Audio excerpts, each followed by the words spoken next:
La démocratie du plus fort est toujours la meilleure. C'est comme ça.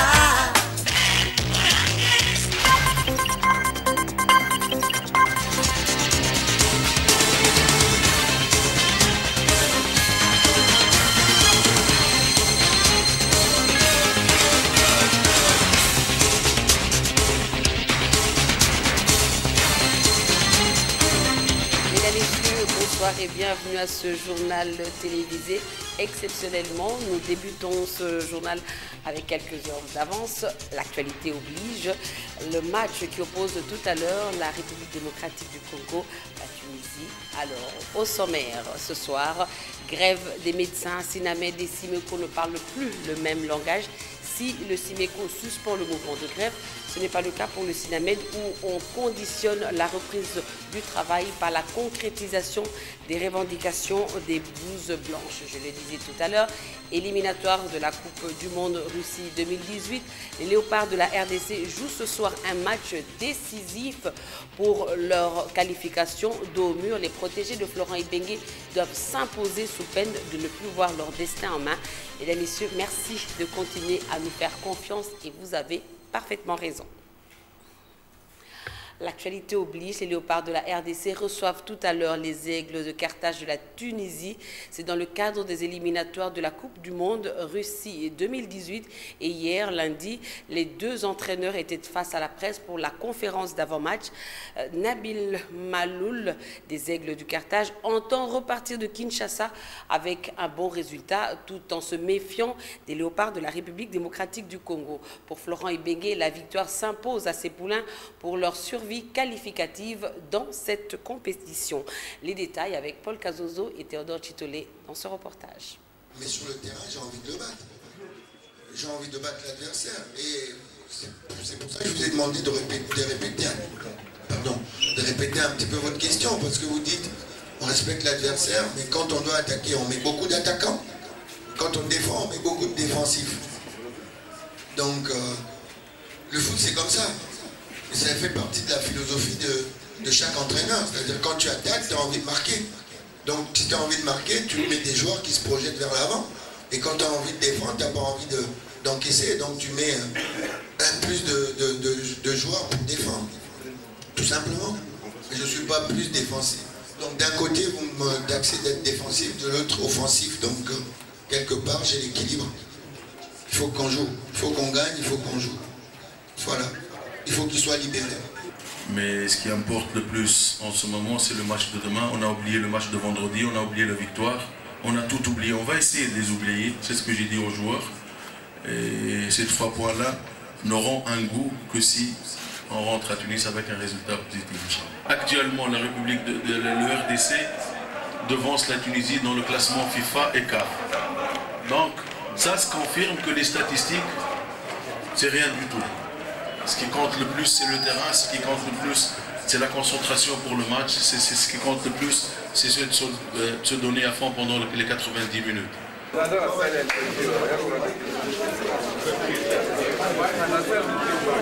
Et on va revenir sur la dernière séance d'entraînement des Fauves congolais effectuée hier lundi au Stade des Martyrs pour prendre les 3 points du match. Niskes Kebano, au nom de tous ses pairs, implore le soutien de toute la population congolaise. Paul Cazozo, Théodore Chitolé pour le reportage.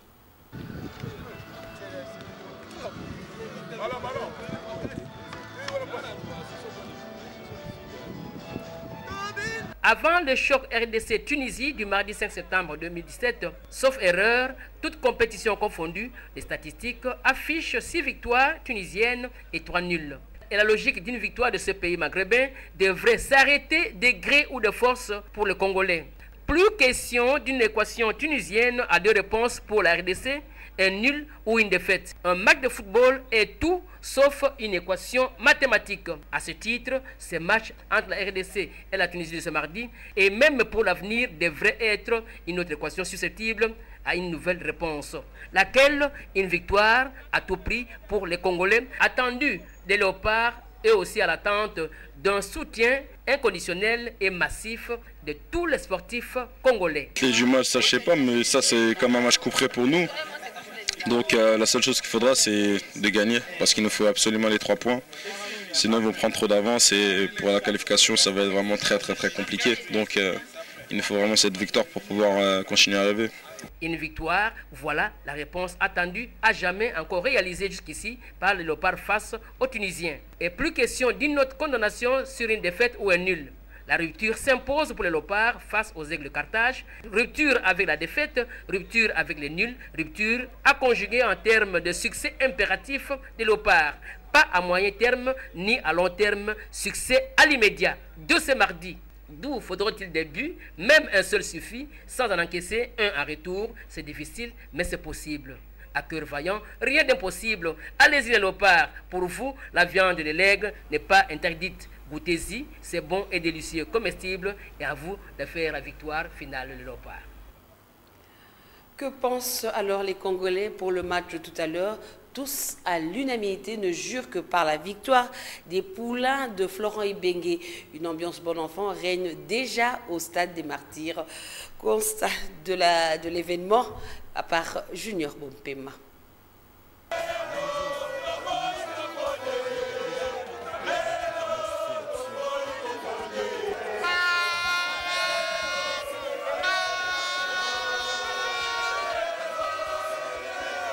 Somba billet na sigi yango ozomona lelo so mi palete 3-1 na kanda na kene Tunisie to poli lelo na 4 tala na basute confondé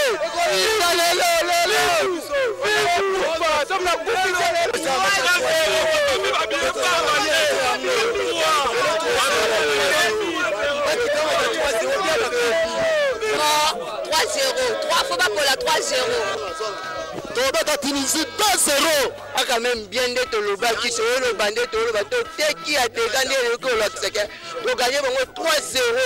To gagner 3-0 la 4-0.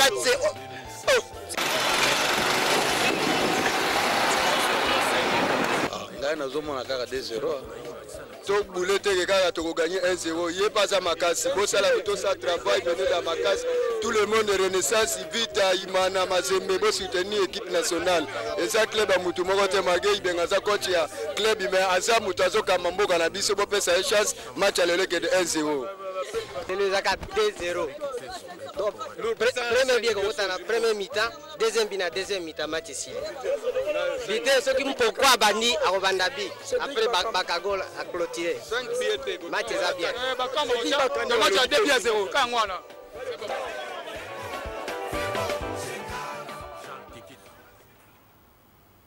En tout cas, nous espérons que ce soir, le Dieu sera congolais pour nous ce soir. Autre chose, les médecins regroupés au sein du syndicat des médecins du Congo ont suspendu hier lundi leur mouvement de grève enclenché depuis le 18 août.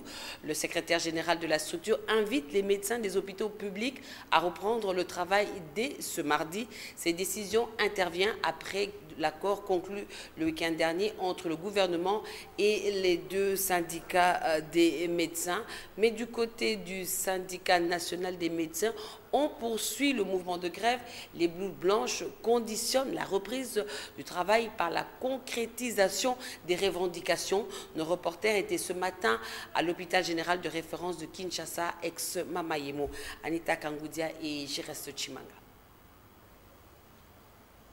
D'après l'accord trouvé entre le gouvernement et les structures syndicales des médecins, la reprise du travail devrait intervenir ce mardi. Constat fait, la levée des grèves n'est pas prévisible. À l'hôpital général de Kinshasa, ex-Mamayemo, la situation est presque la même. Chez les quelques médecins trouvés sur place, l'angosha. Seuls quelques administratifs se sont confiés au micro. Ceux-là ne sont pas partis par le dos de la cuillère. Administratif azali banda, docteur yemo kwa kosala musala ngondenge nini, infirmier azali banda, technicien de laboratoire azali banda, radiologue azali banda, oftab azali banda. Siko bango moko ba docteur ba kosala musala ngondenge. So bobongisa pona batu nyonso mbala moko, batu va se retrouver musala zonga, poto bongisa mboka na biso, c'est tout. C'est le gouvernement penza baza penza ba congolais, véritable congolais, ba solution rapidement. Hein? Oza passe mingi.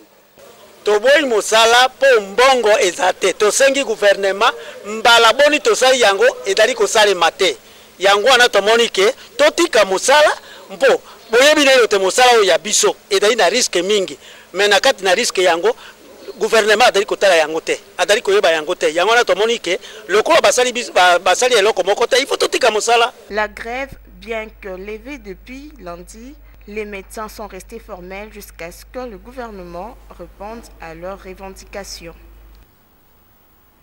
Entre-temps, le personnel scientifique, académique et administratif de l'Institut facultaire des sciences de l'information et de la communication a décidé d'entrer en grève à partir de ce mardi. Décision prise aujourd'hui au cours d'une assemblée générale extraordinaire. Les professeurs, chefs de travaux, assistants et membres du personnel administratif, techniques et ouvriers de l'IFASIC affirment avoir examiné les revendications des différents corps de l'enseignement supérieur et universitaire soumises au gouvernement et ils ont constaté qu'à ce jour, aucune réponse satisfaisante n'a été enregistrée de la part du gouvernement. Après la sortie officielle, la plateforme Le Centre en conclave du 12 au 13 septembre au centre Nganda, les assises qui vont aboutir à la position officielle de la plateforme au mieux à sa proposition de sortie de crise politique que connaît la RDC. L'annonce a été faite par le porte-parole de ce centre, Joseph Bangakia. Il est au micro de Rachel Kitita et Doudou Kasouba. C'est un franc succès comme le troisième pôle politique afin de départager la majorité et l'opposition qui ont des positions tellement cambrées que toute solution concertée est pratiquement impossible. Et donc avec le lancement du centre et l'appel réussi, entendu, suivi de plusieurs partis politiques, de plusieurs personnalités politiques de premier plan. Le prochain rendez-vous qui est pris, c'est le conclave, le grand conclave fondateur du centre, qui va nous permettre, de produire et de publier le plan de sortie de crise du centre. Un plan réaliste, pragmatique, consensuel, équidistant entre les positions du rassemblement et de l'opposition et celle de la MP et du pouvoir. Le plan du centre placera le centre comme un partenaire incontournable de la communauté internationale. Dans le reste de l'actualité, le mouvement Génération pour l'émergence du Congo, NOGEC en sigle, vient de déposer sur la table du PGR afin qu'il ouvre une enquête sur les financements du G7, Akaj, Lucha et Filimbi. Les détails dans cette interview que Constant Moutamba a accordée à Élisée Manfou. Il était question d'expliquer à la presse la démarche qui est la nôtre, celle qui consistait dans la saisine du procureur général de la République en vue de l'ouverture d'une enquête sur le mode de financement de Lucha, de Filimbi, de G7 ainsi que de Akaj, parce qu'il y a eu des révélations dans un article publié il y a 2 semaines dans le site Congo de 30 juin, ainsi que dans un ouvrage publié récemment par un certain nombre d'auteurs, dont Olivier, Laurent, Stéphanie, intitulé « Les réseaux Soros à la conquête de l'Afrique ». Dans cet ouvrage, il est clairement établi de liens occultes de financement entre les mouvements cités ci haut, ça veut dire Akaj, G7, Lucha, Filimbi et autres, dans le mode de financement de leurs différentes activités, en vue effectivement de la déstabilisation de la République. Au motif de l'alternance, nous disons qu'autant la Constitution de la République à son article 35 garantit la liberté d'association, autant la loi du 20 juillet 2001 ainsi que celle de 2004 sur le parti politique, en réalité, organisent leur fonctionnement, mais aussi le mode de financement de leurs activités. En société, MG Mokoto, c'est un jeune entrepreneur qui vient de monter sa petite industrie de fabrication de chaussures pour faire face à la crise. Nos reporters sont allés à sa rencontre. Il s'agit de Gloria Nseya et Alain Zongola. Nous sommes dans la commune de Kalamou, précisément sur l'avenue Badjoko. C'est ici que MG Mokoto, notre fabricant de chaussures, a installé son entreprise. Ici, se fabriquent des chaussures hommes de divers modèles, tout portant la marque MG Mokoto. Pendant que certains se plaignent de la crise, d'autres ont choisi de se faire chantre de l'entrepreneuriat. Nabandi musalo na 2005 bon awa naza na bango baza misato oh naza nazo na bango nazo former bango na osape na bango.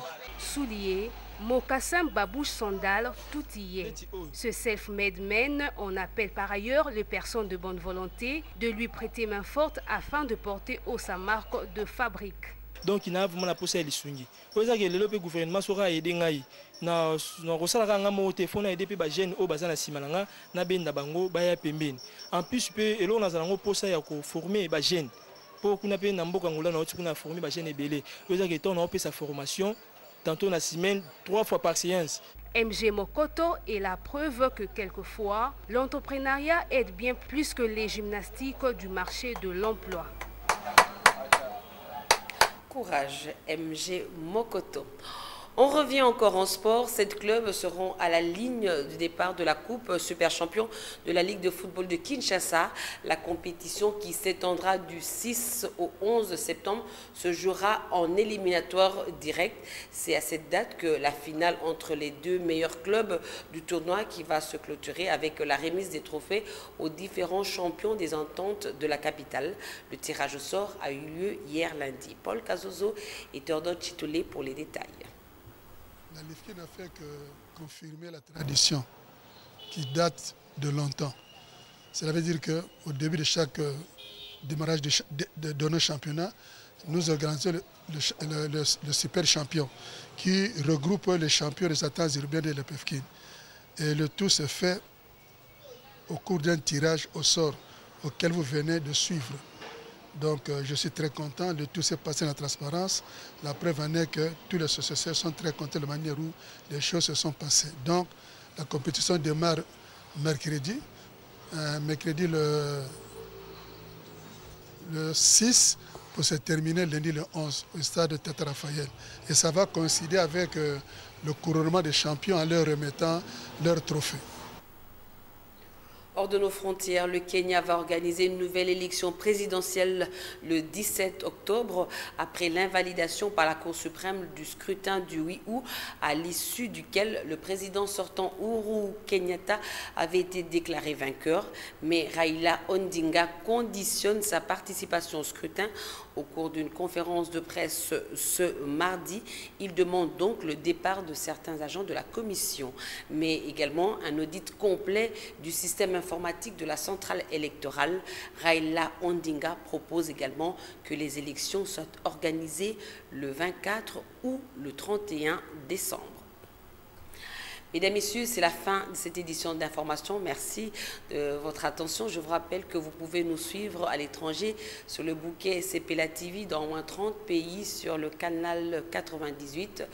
Bonne suite de programmes sur Numérica Télévision et surtout, bonne chance aux léopards.